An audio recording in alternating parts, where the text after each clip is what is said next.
So if everybody could put on their video so we can see who's all here.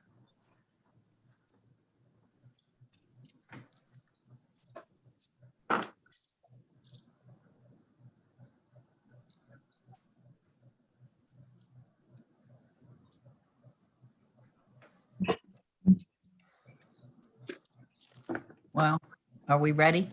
Delegate Carey, co-chair. We are ready. It looks like the secretary's having some speaker issues. She's going to switch to a different camera / microphone. So she must be having some technical difficulties. But we'll go ahead, Senator. We're live. Okay, we're live. Hello to everyone here. I appreciate your time. And we will. Good morning. This is Tiffany. Can you hear me now? Yes, we just can't see you.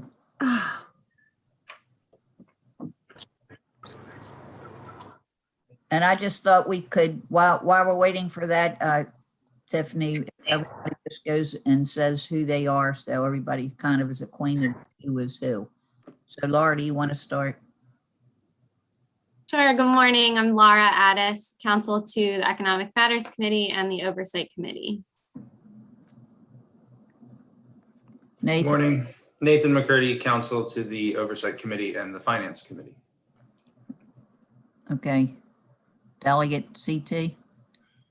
Good morning, Delegate CT Wilson, representing District 28, Charles County, member of the House Economic Matters Committee, as well as the Oversight Committee. Andrew. Morning, Andrew Griffin, Vice President, Government Affairs, Maryland Chamber of Commerce. Sarah. Good morning. Can you hear me? Mm-hmm. Yeah. Thank goodness. Good morning, everyone. My name is Sarah. Sorry about that, Price. everyone. I'm here on behalf of the Maryland Retailers Association. So I'm sorry I missed the beginning. I was having some very serious technical issues. Are we ready to begin? Yes, We're introducing each other. I can't hear anyone. Oh. Can you hear me now?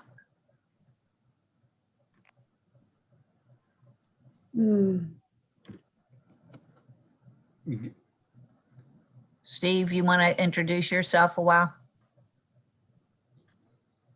Sure, Steve Ross, also staff this committee for DLS. And DMC. Good morning, everyone. Dave McClone, Deputy Apologize, Secretary. everyone. I've Department not of Labor. ever had this problem in my office, and I've tried my desktop and my laptop. So it sounds like you can hear me, but I can't hear you. Dave, do you mind if I come into your office? No problem. Okay, I'll be right back, everyone. And Mike Sears. Mike Sires, the economist Sires. with the Maryland Department of Commerce. Not an issue at all. But we can't see you. All right, I'll work on getting that set up. Okay, and John Kush. John Kashuba, Senior Policy Advisor, Maryland Department of Labor. Okay. And Deputy Secretary Freeman. I know. This is Dana Freeman. I'm having video camera issues. It won't let me show myself. Can you guys hear me? Yes. Yeah. Okay. I'd love to see it, Dana, but. Yeah. So what are you guys suffering with low bid or something? You can't get the video to work? I guess it's Freaky Monday after Friday the 13th. Okay. Okay, there you are, Tiffany. Can you hear us now?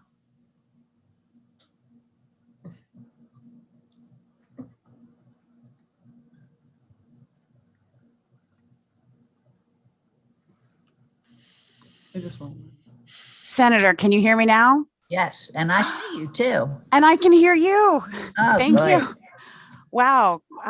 Good thing we can improvise a little bit. I apologize, everyone. I'm in Dave, my deputy secretary's office, so he's here with me.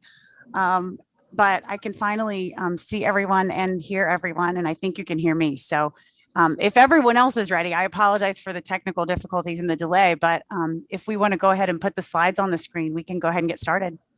Okay. Yep. Let's go ahead.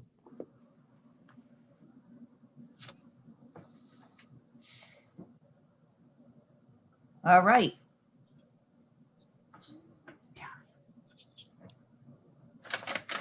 Wonderful. If we can get back to the beginning, that would be great. And again, my apologies. So good morning, Senator and Delegate Carey and all the members of the committee. I apologize for the difficulties.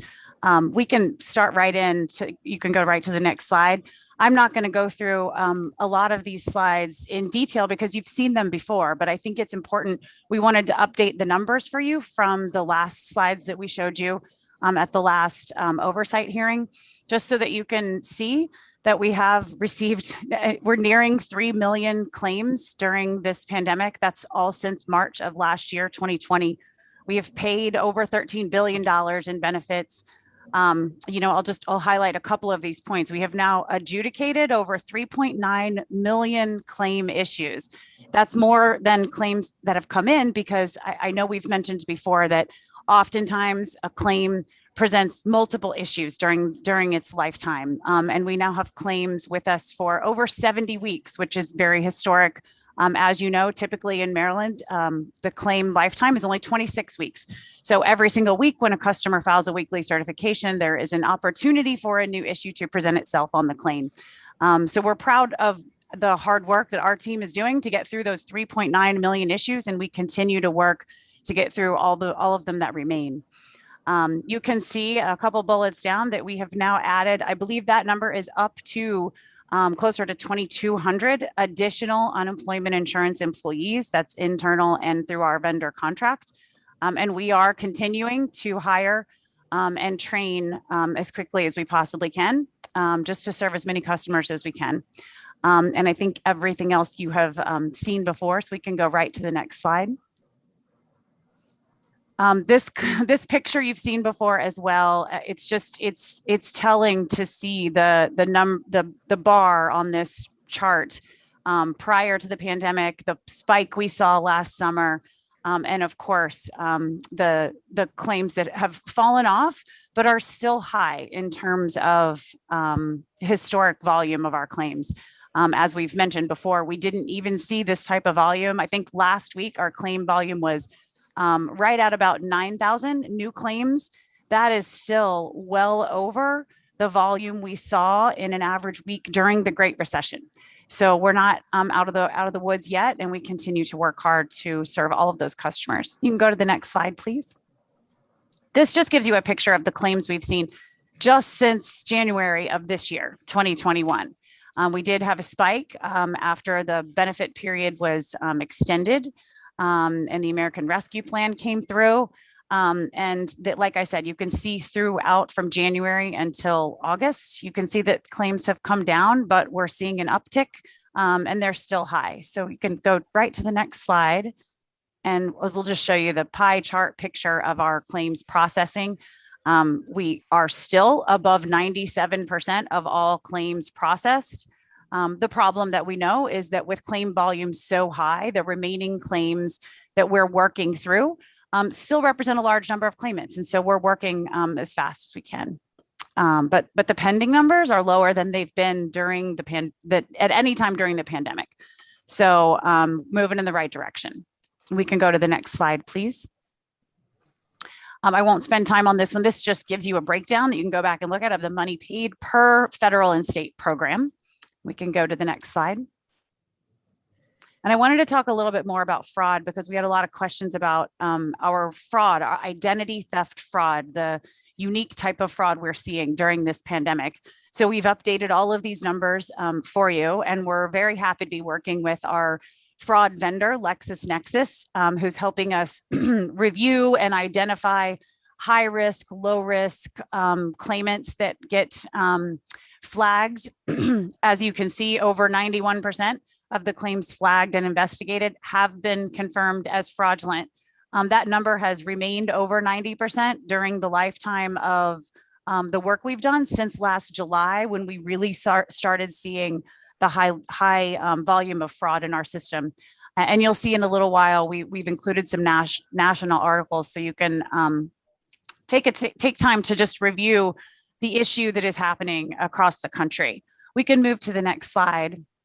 I think I included, yes, these are some actual IDs that we have seen uploaded into our system. You'll notice this is why they have to be reviewed carefully and why we're happy to have a vendor who can get through this more quickly for us. You'll see that someone uploaded a license, a Maryland license with movie star Chris Hemsworth's picture on it.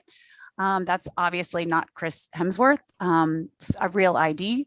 And thankfully we were able to catch that. And on the social security card, you know, we don't like to talk about all the different things we look for because we don't want to tip off fraudsters. But you can see this is just an example of some of the things we get every day. The name on the social security card doesn't even match the signature. And the print is not what a social security card print looks like in the name either. So our employees are trained to look for all of this, but again, we're happy to have that partnership now with LexisNexis to automate this process and get through it more quickly. So we can move right to the next slide. And this, of course, I like to include this slide for everyone over and over again. So our claimants, our employers, everyone knows exactly where to go to report fraud at any level. There's phone numbers, the affidavit, links to the forms, links to our employer portal and our website. If anyone needs assistance with this, please feel free in this committee to reach out to me and my team directly, and we will make sure we get that reported ASAP. You can go to the next slide, please. This is really important, and I may have included this last time, but it's good for us to highlight over and over again because we continue to see fraudulent scams being sent to our customers. And we want to make sure that everyone knows and helps us get the message out that we will never communicate or ask for a customer's personal information over email or social media or through text. If you go to the next slide, I can show you some of the things that our customers are seeing. Just since January of this year, there have been over 49 fraudulent Facebook pages created to try and capture customers' information to steal their identities and use it for filing unemployment insurance claims or doing whatever else the bad actors might wish to do with that information. You can see at the bottom of the page, oftentimes the fake pages that are created look very similar to our actual state page. For example, the one below is an actual example of a page that was created. It has an extra R in the word labor, but customers who are trying to get through to us sometimes will click and add their information, and we are constantly communicating with our customers, showing them examples of this, letting them know of every new scam that we see so that they do not fall victim to this type of fraud. And on the next page, I think I also provided a couple examples of the text messages, the fake fraudulent text messages that have gone out. We've had some very high level officials in the state receive these text messages. Some who've never filed for unemployment insurance before are receiving these types of text messages. So again, we're constantly communicating with our customers to not click on these links because they are phishing for your personal information and trying to steal personal information and identities. We can go to the next slide. I mentioned earlier that we wanted to provide just a few of the high level kind of nationwide articles related to the identity fraud happening across the country in the unemployment insurance system. Those are live links that everyone can read those articles if you like, and there are lots more where those came from. This is not a Maryland issue. This unfortunately is a nationwide issue. The fraud is primarily and mostly seen in the federal programs. I know I explained this last time, but it's really because the federal programs are so different than our state programs in that the processing is streamlined. Claimant only has to estimate their income and so that they can get paid. And 21 days later, they are required within 21 days, they're required to upload proof of that income. That's why sometimes a fraudulent payment, if a fraudster has all the right information, Social Security name, date of birth, address, if they've got everything that matched, and we have studies from LexisNexis that show about 50% of the fake identities that are being used to file for unemployment insurance actually have all of those pieces of accurate information. It's why it's so important for us to have a vendor like that on board, because it really takes kind of a digital deep scan to identify this fraud. But when a payment goes out to a fraudster that has all of that correct information, it becomes difficult to claw it back. And we are proud to be working with wonderful banking partners that are doing that every single day, and proud of our system and our fraud vendor that block the vast majority of fraud in our system at the very beginning and at the inception.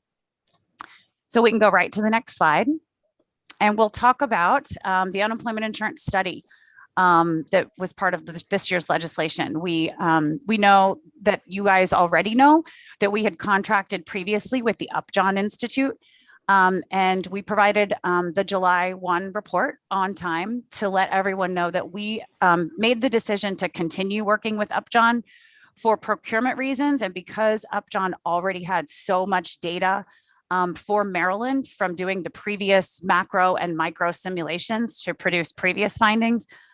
We have entered into an additional MOU with the Upjohn Institute to continue that study, to finalize all of the things that the legislation asked us to look into, so that we can submit back to the legislature a complete report by December 1st, 2021. So you can go to the next slide, and it's just kind of lists out all of the different things that will be examined in this study. The vendor's already working on much of that. Our internal team and our audit team is also working on certain pieces of that, because some of the data is more Maryland specific than can be handled from our vendor. But I won't walk through everything that you guys asked for. I just wanted to make sure and report to you that we are in the midst of working with that vendor, happy to share information along the way.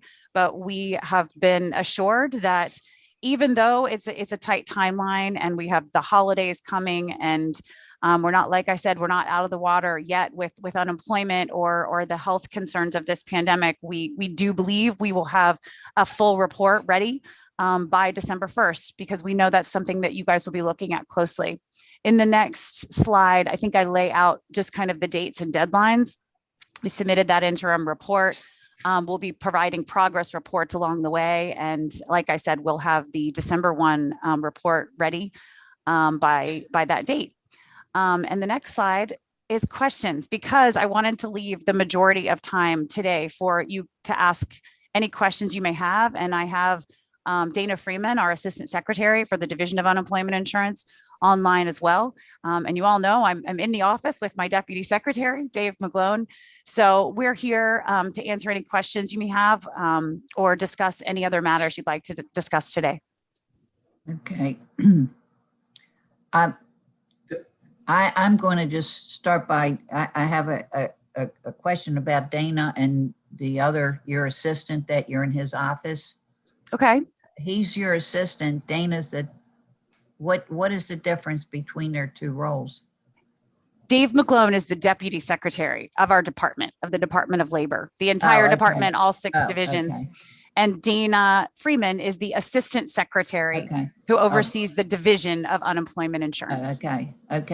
I guess my second question is, now I did receive a check for unemployment, and I could have cashed it actually. What happens to the person? Do we have any way to scale back and find out who took my identity and what happened to my, what happens to me, because now they have my identity. Am I to worry about this? Senator, I'm so glad you brought that up. There is a way for you to report that, but if you haven't done that already, I will take care of it for you. This is a month or so ago, and Evan sent it to you guys. Oh, good.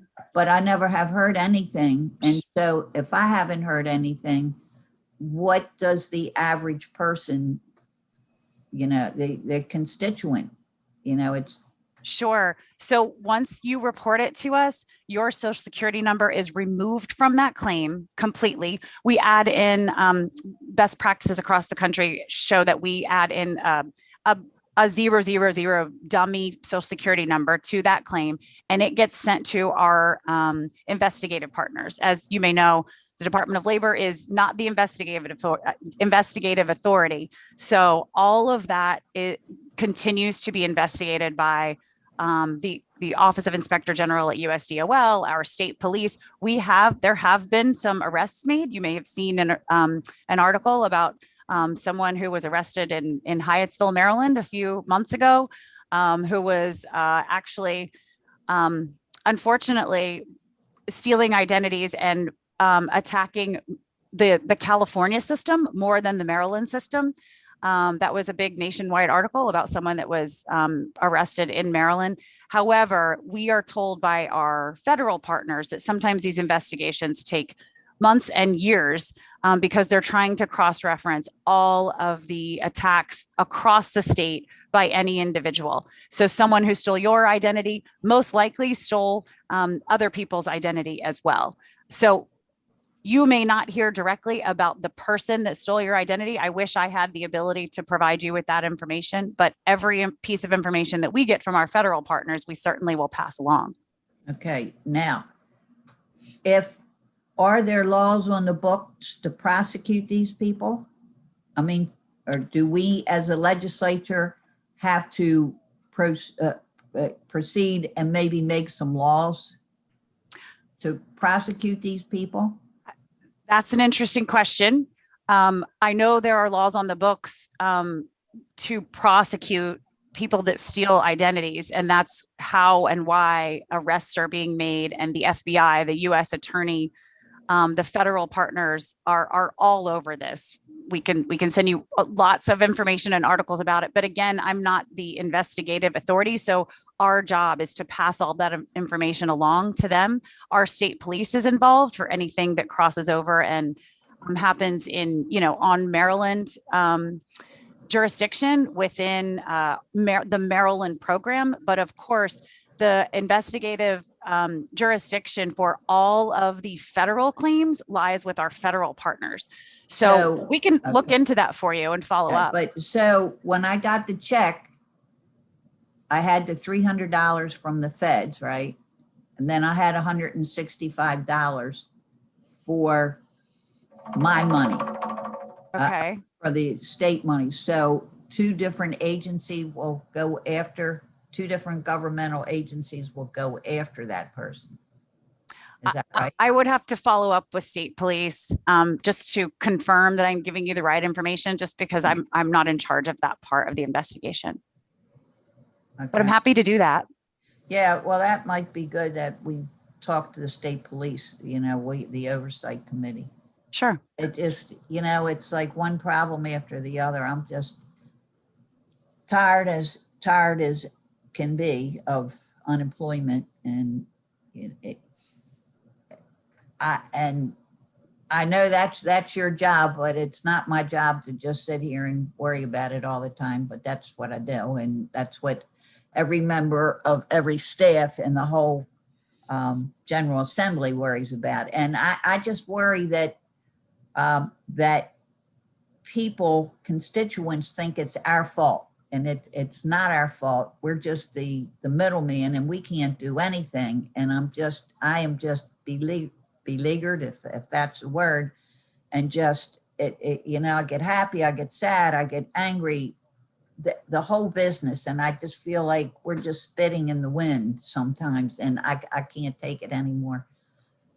So that's, Tiffany, it's just, I know you're the head of it and everything else, but it just, nothing seems to be working here. It just continues to just go down and go down and go down. And it's like beating our heads on the wall. And I just wish that we could work together and figure out what else we can do. And I don't know that we're doing that, but anyway, I'm just so frustrated at this point of the game. So, but now, with that being said, I see we have two business members here of this group, and I just want to hear from them if businesses are doing any better, any worse, or whatever. So, Sarah. Thank you, Senator. So businesses, at least in our experience, are currently still struggling with getting fully staffed. That is the biggest problem I think that they're experiencing at this time. Many businesses that we work with are like local businesses have not been able to reopen full time. They have restricted hours, or they're not open 7 days a week because they haven't been able to bring back a full workforce. And all of the statistics are showing that the economy is recovering at this time. But many of our businesses who were forced to shut down last year have still not returned to their pre-COVID profit numbers. And so that is a continuing issue as well. Okay, and Andrew, from the chamber's point of view? Yeah, thank you, Senator. To not repeat some of the stuff that Sarah said, I guess I do have some questions, or a question for the secretary, just clarifying. We're continuing to get a lot of questions as it relates to the experience rating issue and moving forward. And I guess just clarity for us. I know that in the bill that was passed this session dealing with experience rating, the department is going to continue to, I'm going to use the word ignore experience rating moving forward through the emergency order, correct? And then after? That's correct. Andrew, my understanding, and the lawmakers might have understood it better than I did, but my understanding of that legislation that passed is that we supplanted the 2019 experience rating for the pandemic months through the end of this fiscal year for 2021. So if you may remember that businesses in Maryland's experience rating is calculated based on a 3-year time frame. So those pandemic months were removed permanently for employers from that 3-year rating all the way out, as long as that year, those months are included in the 3 years. So out until about 2025, if that makes sense. Yeah. The 2019 rate replaces those pandemic months. So no employer is ever going to be hit by those months when they were forced to be shut down.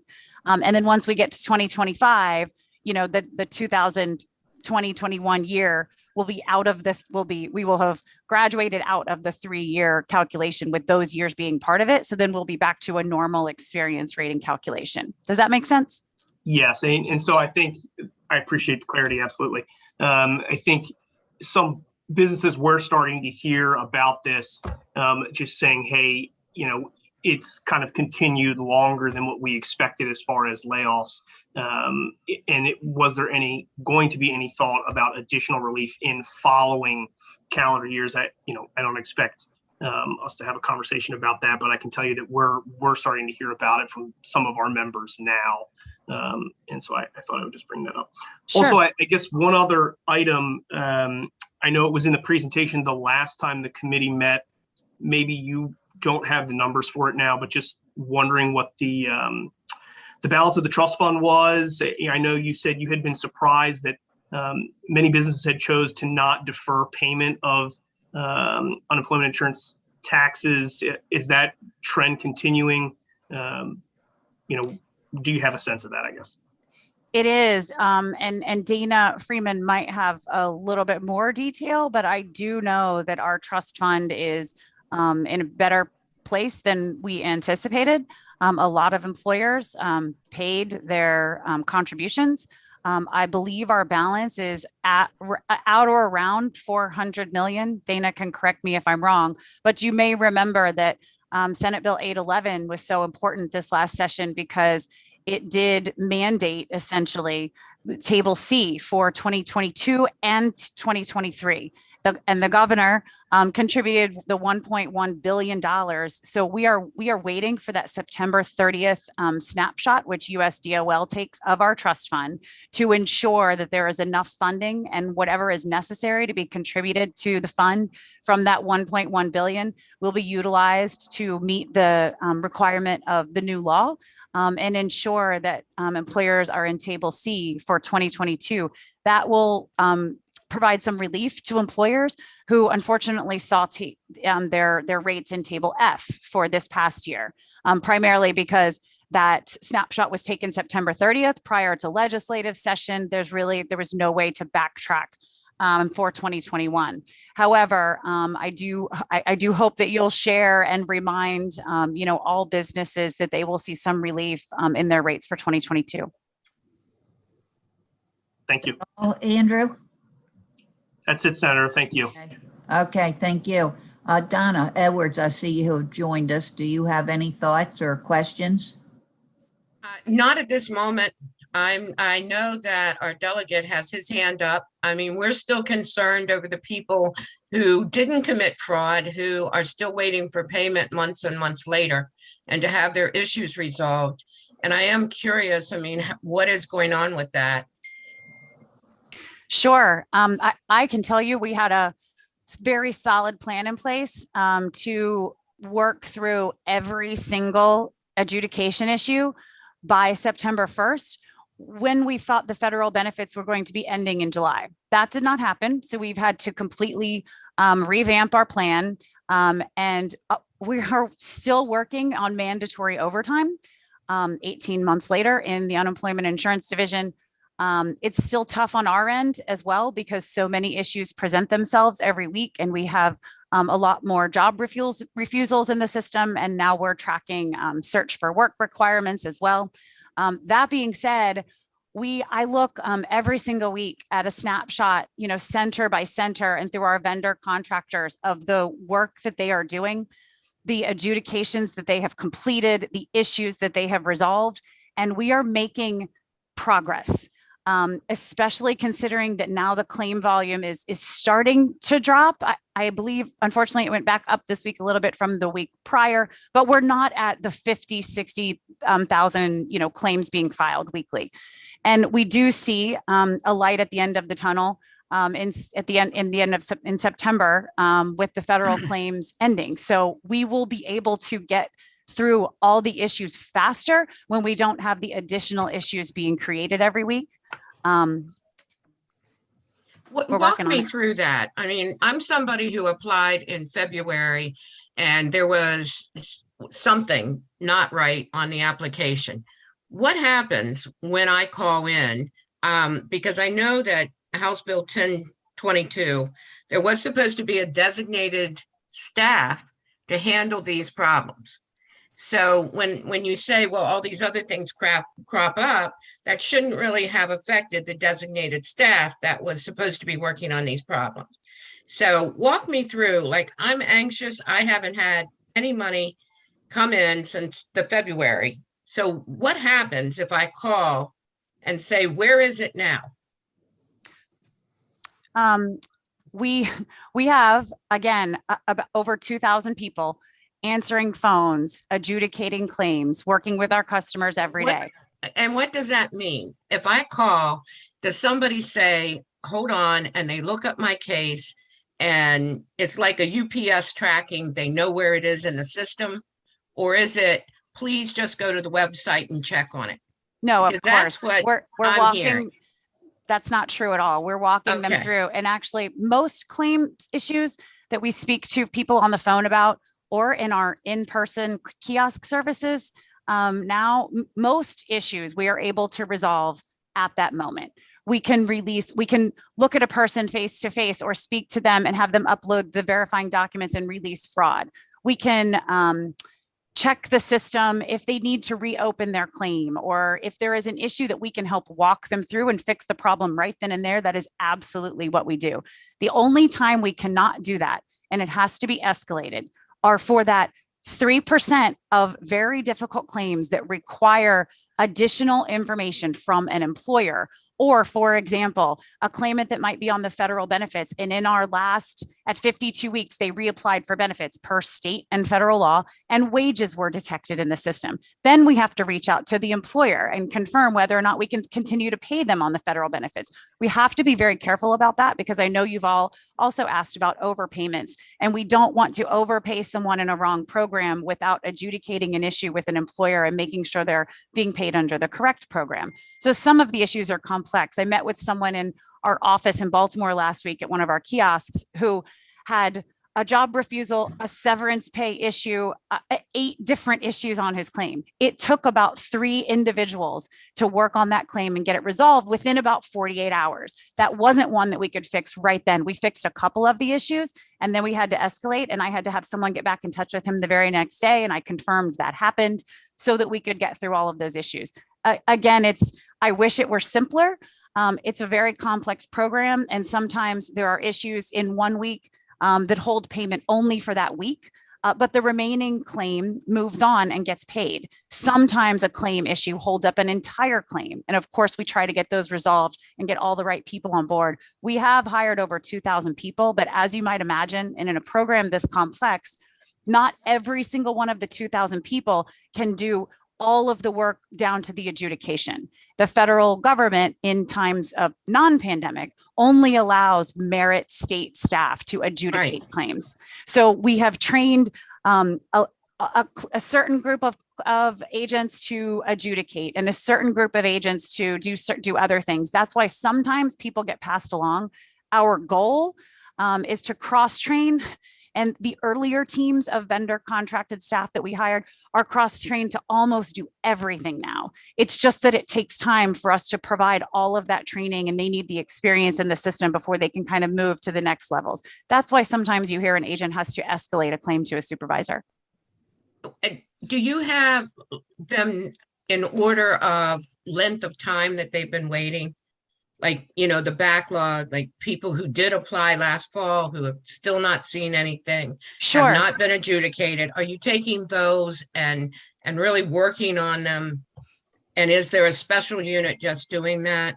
Yes. So Donna, we're really attacking this from both ends. And what I mean when I say that is the process for unemployment insurance has always been kind of first in, first out. That being said, we have claims filed, from last summer that actually we don't have them that long ago, but we have claims filed, like the first claim in might have a week that has an adjudication issue on it. And that person got paid $15,000 in the life of their claim, and they've been back to work for 4 months, and they're not asking us for help. If there is a week remaining that requires adjudication with an employer to resolve an issue on, we absolutely will get to it. But I'm not going to prioritize that week for a person who was paid and is back to work over someone who is presenting them to us on the phone, has a current issue holding up payment right now. So I've got teams of people continuing to work from the oldest forward, and I've got other teams of people who are handling the claimants that present themselves to us with the most urgent issues, so that, like I said, we can attack it from both ends. Thank you. You're welcome. Okay. The only thing, what I've heard through Evan in my office is that there's still people that aren't getting through there, and the case managers are not always like on top of things, and it's just not working the way we would really like it to work. I mean, that's the most frustrating thing. As you know, Tiffany, we gave the money during session to hire somebody to help each one of our offices, but it's like one person is doing this and another person's doing that. But my point for a case manager is even if you have 4 people working on a case, but that case manager should know that there's 4 different people, and that case manager should be able to, at least the person that's having the problem should be able to call and say, hey, what's going on? And they should at least have some kind of an idea. That's one of my big issues. And I think that's what's going on in the office, because in the office they call and say, we can't get through. And that is one of the most difficult positions to be in when you're answering the phone and somebody says, I still haven't gotten it for like 6 months and nobody will give me an answer and I can't get through. I mean, I can't get through. I'd like to have a quarter for every I can't get through because I'd be rich. And so that's my frustration. You don't have to answer it at this point because we're all going around. And so I understand. I would like to interject just because, okay. We've met with our vendors. We met with staff at the comptroller's office. We have met with the Department of IT, looking at the IVR system, looking at our staffing, trying to figure out a way. The only way for us to answer every single call, including the repeat caller problem that we continue to have, and we have a separate team working on those claims now as well, to try and free up more lines. I would need to hire about 10,000 people. I don't have the funding for that or the capacity to train 10,000 people.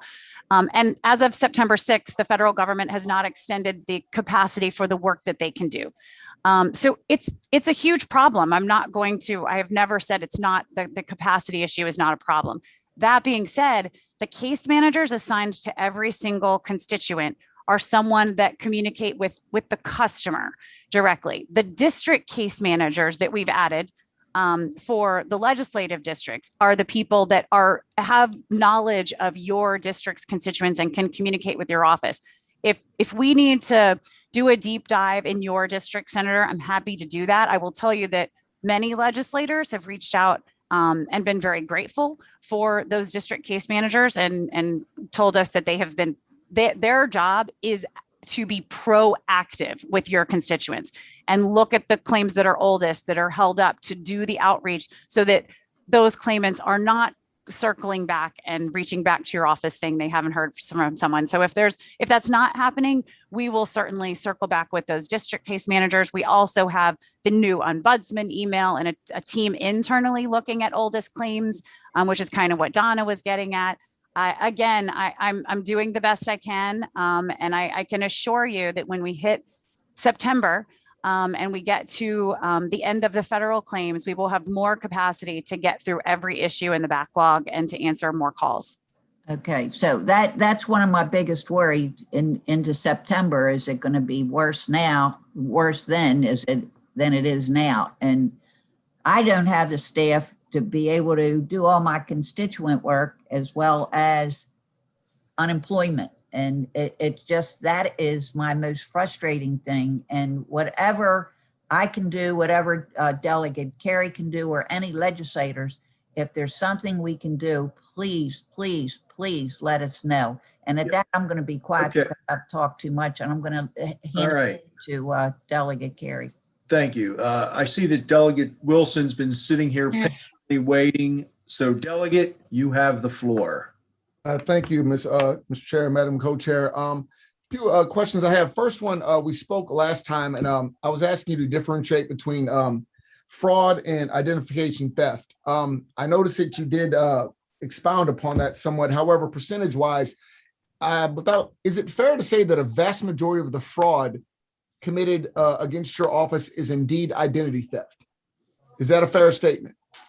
Dana Freeman can certainly jump in if I'm off on this, but I would say during this pandemic, that is 100% true. Okay. Prior to the pandemic, of not course. Necessarily. But and yes. that's, I wanted to differentiate between individuals, the whole, and I hate to keep bringing this up, but the painting of the welfare queen, which is how they villainize welfare, versus individuals who are just using other people's IDs to get more money. That this is not individuals who, hold on, could you shut my door, please?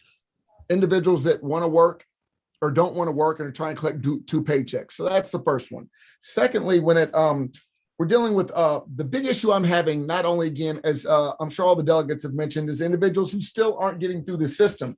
And one of the bigger issues I have is the back pay, that are finally getting some of their checks trickling in. However, because there was a large chasm/gap in what they were receiving from like September to February, they're still well under, they're very much underwater because the back pay still hasn't been resolved. And so while they are getting money and they are getting that weekly stipend, the time that they weren't getting money, that hasn't been resolved. And again, this is not a question. I'm just pointing that out, that I've heard this quite a bit, that again, the money got fixed, whatever happened got unplugged, but it did not resolve their back pay issue. So I'll please ask you guys to please look into that, because these individuals, while they are getting a check, while they are getting their stipend, they're still well behind on all their bills because of the back pay issue of when the claims, either there was paperwork filled out improperly or documentation wasn't done correctly. The third issue I do have is, while I know that September, marks an end to a lot of the work you guys are going to be doing, my worry is with the Delta variant and the possibility of the re-ramping up of this unemployment. Do you believe that your office will be prepared if we have another smaller flashback to the pandemic levels? Do you think that your offices will now be prepared for any of those issues as far as versus pre-pandemic? Delegate, I think we will be prepared as we possibly can be. And let me correct one thing that you mentioned. After September, our workload is not going to decrease. Well, our workload will not decrease until we have resolved every single issue for all of the backlog of claims that, the historic volume since last summer. That being said, the new issues being created, the volume of new issues will decrease, which will allow us to attack that backlog more quickly. So that relates to your issue with some claimants having back pay or weeks that they still have issues about. We have to get to every single one of those issues, and we'll just be able to get to them more quickly when new issues stop getting created. I'm well aware that we're not out of the water with the Delta variant, and we're in close communication with our federal partners. I have not heard anything about the unemployment benefits being extended once again, but I know there have been discussions about that on the federal level. So, as soon as we know anything new that's happening, we'll be working with you. We'll be working internally. We certainly will need. Our states have already asked USDOL and the federal government to extend the flexibility that the CARES Act offered us to work with vendor staffing past September 6th. I mentioned earlier that flexibility, the authority for us to have vendors doing some of the work in partnership with us, it ends on September 6th. If they were to extend benefits, they certainly would need to extend that authority for us to use that vendor staffing. That's not just Maryland. Yeah, that's nationwide. We understand that. I just want to make sure that in your mind, at least, and again, you can't prepare for all eventualities, but you can prepare as best you can. So I did want to talk briefly about the this interim report that was underwhelming, to say the least. The first issue I have with that is, have you guys, I know that there was an issue about funding for a third-party contractor consultant. I know you did refer to Upjohn report, but are you still going to hire that third-party consultant? And if so, have you made the ask yet for the financial support for that? So first, Upjohn Institute is going to be, they are the third party. We met with some other think tanks. We talked about a procurement, and there simply isn't enough time. We couldn't possibly do a full procurement and get a report to the legislature by December 1st on all of this complex data. So that's in the beginning when I was talking about the study, because we've worked with Upjohn in the past and they already have so much data on Maryland, and they had done some of the previous reports for us on different items related to unemployment last summer. We signed a new MOU with them, which we're allowed to do. We will ask the federal government for reimbursement of that contract once it has been billed. I've had conversations with DBM as well on the chance that USDOL does not decide to fund that report. It's mandated by law. We don't have the funding for it. So we're working internally to figure that out. But the MOU is in place, and we are moving forward with Upjohn to complete that report for you. I just want to make sure that financially that wouldn't be an issue, because I noticed in the interim report that seemed to be, I don't know, an explanation as to why the report was so thin. I don't want that to slow us down anymore. If there's a financial ask, I would appreciate, as soon as anything comes up, that it be brought to our attention so we could remedy that and give you all the tools that you need. Thank you for that, Delegate. I know it was brought up in the fiscal note during legislative session that there was no funding allocated for the report, but I was a little confused as to what exactly the legislature was looking for on July 1, because we had not entered into the MOU to ask for all the additional pieces of information. So we thankfully were able to pull a little bit of the macro simulation data from the work that Upjohn had done for us previously for the July 1 report.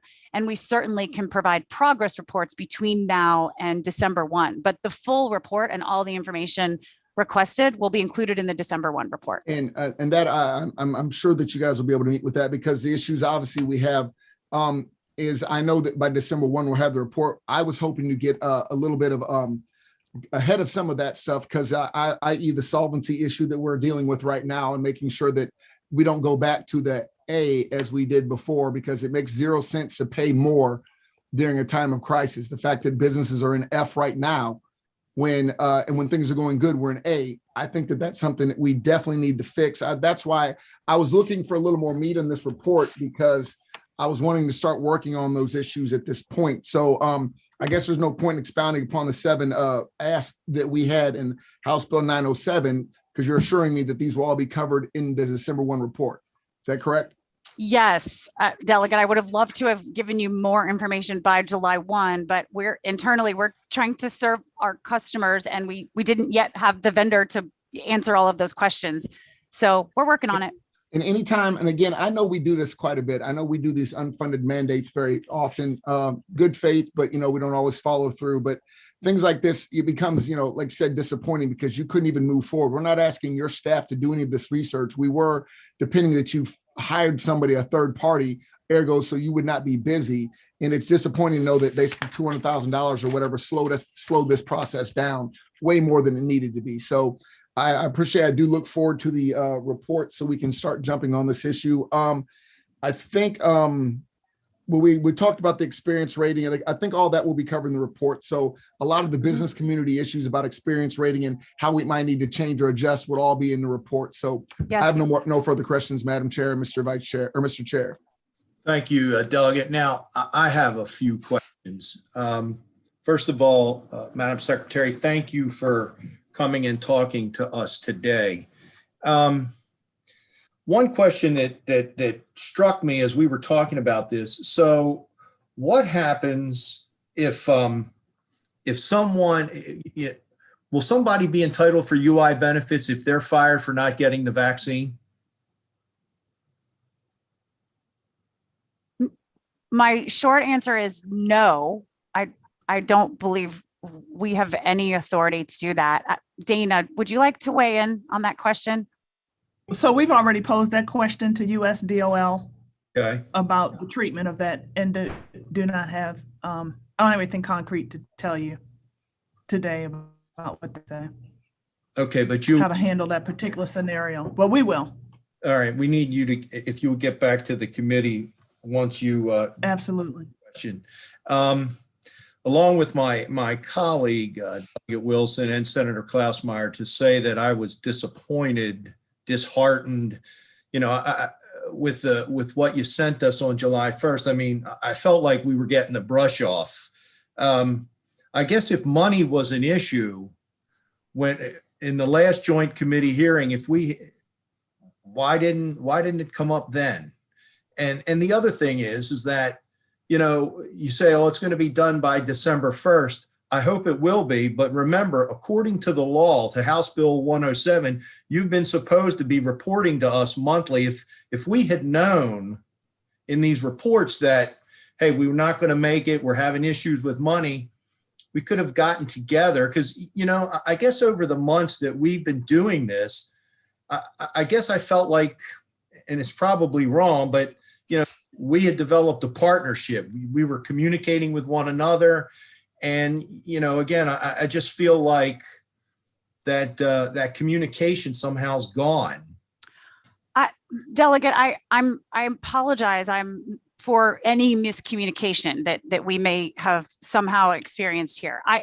I'm not sure, funding or no funding. And I know we talked about this during session. We talked about it in the last hearing. and we talked about it, we mentioned it in the report, only because it's something we were working through, trying to talk to USDOL about whether or not they would cover it, talking to DBM to make sure we had their backing if USDOL didn't cover it, because there was no funding allocated. Regardless of the funding, however, we could not have had answers to a lot of these questions for you by July 1, because we hadn't, we were meeting with think tanks. We were trying to decide, we didn't want to just automatically go right to Upjohn and say, do this for us. We wanted to make sure we were talking to vendors and getting the appropriate information for you. I get that, but you could have at least been telling us all along, hey, look, here's what we're doing. We're going to these vendors. We're doing this, we're doing that. As I said, a requirement of House Bill 907 was a monthly report. We didn't get that. So I guess we need to make sure that we communicate better going forward as we approach December 1st, because like Delegate Wilson said, I guess in my mind, what I was hoping was we would have a report, or at least, a little bit of meat on the bone to react to. And today's meeting would have been really talking about what we've seen so far, as instead of just kind of rehashing what we continue to talk about in these joint committee hearings. And I guess along the same line, what I would ask is, of all of the bills that we passed, there were requirements in each of these bills. Where are we with, what have you implemented from these bills? Anything? I mean, so for example, according to, and I don't mean to cut you off, but like Donna was talking about the tracker and the FedEx. Well, part of House Bill 10002, there was supposed to have been a tracker developed kind of like FedEx. So, I mean, and look, I understand you've hired thousands of people. You're trying to get people paid. I get that, but you still have to balance kind of making sure that that people know where they are, because as we sit and we continue to talk about these issues, if you look back through the bills that we passed, a lot of these issues would have gone away if parts of those bills would have been implemented, particularly the ones that just give people updates on the status of their cases. So if I sound like I'm frustrated, I am, because we continue to talk about the same things over and over. And again, I went back and looked through the bills and thought, we did a lot of good work together. And I'd just like to know where we are on all that. Delegate, almost every aspect of every single piece of legislation has been implemented or is in the design testing phase to be implemented. So I didn't want to waste the committee's time by walking through every single point. And part of 1002, to be quite honest, is part of ongoing litigation now. So our lawyers are working on pieces of that as well. But if you would like to talk about every aspect of short-term compensation, our policies, statutes have all been updated and implemented in terms of definitions. Like I said, we've created the ombudsman. I'm trying to think of all of the different things, the timing. We're in the process of communicating with every single claimant every 3 weeks as the legislation required. We have a team at Accenture, our vendor, that is working specifically on that. There are very few items that haven't been fully implemented, and the only ones that have not are with our vendor, like I said, in design or testing phase, because the programming is complex. I guess what I would like to know then is, not necessarily here, but maybe the subject of our next meeting or another discussion, is where are you in implementing these bills? That's what I would like to know, because, we've been so focused on, this problem with this case and that I think, we've lost sight of the forest through the trees. So yeah, I would like to know where we are with implementing these parts of these bills.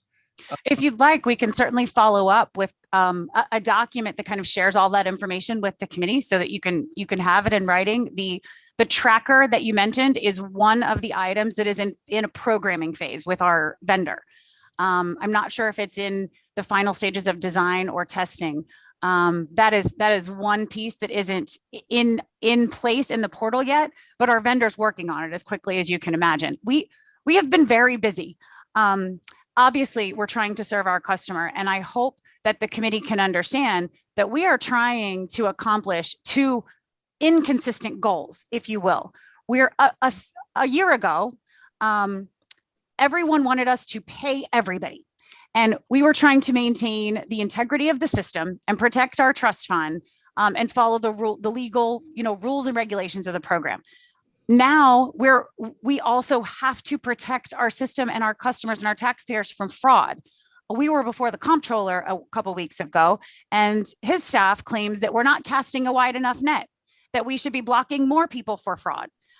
I'm trying to get everyone paid and resolve every single issue. And I'm also trying to protect our system and protect our customer from fraud. So we're doing the best we can. We've hired, we've trained, we've implemented 99% of the legislation you've passed. And I'm happy to provide feedback to you following this so that you can see every aspect of that. So maybe what you could do is maybe just set up some sort of a chart by bill to kind of check it off, just so that we can see what passed and what's been implemented and kind of where we are. Because again, I believe that a lot of these things that we continue to discuss could be alleviated. Information on the website, all of those kinds of things. So yeah, that would be good. Happy to do that. One of the other pieces that I just dawned on me of the bills that I hadn't mentioned was the requirement to, a difficult requirement to contract very quickly with a customer service vendor. We've met with multiple vendors. One of them, the price tag for doing that was over $1 million. We have another one that I think is about $700,000. Again, this is an unfunded mandate that we are working through. We're talking to USDOL, we're talking to DBM, and we're talking about ways to do this inside of contractual and procurement rules. Go ahead. No, and I was just going to say, I understand, these things cost money, and, that requirement, because I was actually going to ask about that requirement that was part of HB 1002. But we understand that. And like I said, I just feel, and I'm not going to put words in Senator Klausmeyer's mouth, but we just feel like we've been working together to try to accomplish these things. And it's like, we just feel that we've been left in the dark. And if there are things that we can do to help you, we're more than willing to help you, because helping you helps ultimately our constituents who are owed all this unemployment back pay and benefits. So, we see this as kind of helping those constituents. So again, I would just say, just talk to us, tell us where we are with things. So I'm sorry, I didn't mean to cut you off. But that's okay. Delegate, I understand the frustrations. Believe me, I deal with them myself every single day and night. I'm happy to provide more of that feedback. I apologize if there hasn't been enough reporting, but as I mentioned, we're trying to service our customer, and we're at a lack of capacity. So it takes every minute of every day for every member of our staff. And in offering to help, I do appreciate that. But we also submitted fiscal notes for every single one of these bills during session, and most of them are unfunded mandates. So I'm operationally having to work through that to make sure we comply with the law, which is exactly what we're doing. It's a bit of a challenge. So I just appreciate you understanding that.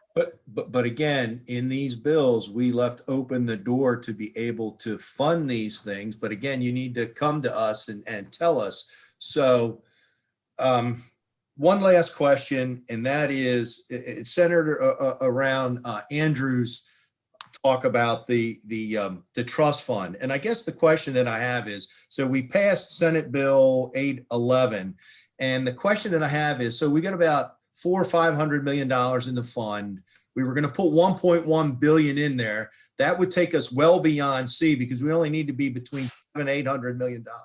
The question is, what's the plan? So if you only have to put a couple of $100 million in, what's the plan? How are you going to do this? Because the math doesn't seem to add up in my mind. I wish I could tell you exactly how it's all going to work. That would, I think, need to be a conversation with DBM as well. But my understanding is that the plan is to the 1.1 billion was set aside and dedicated for the trust fund as needed to ensure that SB 811 could be put into practice, meaning employers we could have enough money for 2022 and 2023 to fill the fund to make sure that it was at that level needed for Table C. So my understanding is that the amount that is needed to ensure Table C for 2022 will be infused into the trust fund prior to September 30th. And again, the following year. Again, I'm not the person in charge of making that calculation and that funding allocation. Right. But my understanding is that that's how it's supposed to work. Okay, so yeah, maybe we can have a discussion, and maybe if there's other money, maybe there are other things we can do to help these businesses get back on their feet and recover. So that's a really good point. I will, mention just as I think Andrew and Sarah mentioned at the beginning, I had a very early morning doctor's appointment this morning, and I heard from my own doctor that they are having such trouble with staffing, and they have reviewed and increased their pay scale multiple times to be able to keep their office open the hours they need. So that's a good thing in terms of businesses meeting the need in the market in terms of payrolls. But it's a bad thing in that we need to get people back to work. So that's the other part of my job. And we're working with our workforce team and with businesses and all of our training and trying to get all the job fair and the Maryland Workforce Exchange information out to all of our customers as well, so we can connect them to the jobs. And I'll say, once again, we've got a mix of people on this committee. If there are things that you need us as a joint committee to do, just let us know. So with that, that's my last question. Senator, I don't know if there are any other questions. I would just like to say, as the course of the bills went through the legislature, we need you to work with us with this. And if it was like the unfunded mandate, if you would have just come and shook us around a little bit, and that's the way it works, but we'll work on that later. And we know that there's a problem now, and maybe the next meeting that we have, we'll have somebody from budget and tax or appropriation that can fill in that gap so we can just get moving on this. So yeah, we can certainly talk about that. I've got to go back and look at the letters that and you we'll guys look at sent. those fiscal notes closely and see where we can do about them. But Yes, so we'll look and see what y'all said to us back then. Does anyone else have anything to say? So okay, is there a motion to adjourn? Tiffany, do you have anything else? No, I just thank you for the time, and please know, despite all of the challenges, we are pushing forward in implementing every single piece of these new laws. But thank you for all that you're doing. But we are just totally. It's like we're in the dark closet. You know what's going on. We don't. So if you need any help, please let us out of the closet and tell us what you need. Yep. Thank you. Okay. Okay. So with that. Okay. I thank you all very much for your time. Thank you.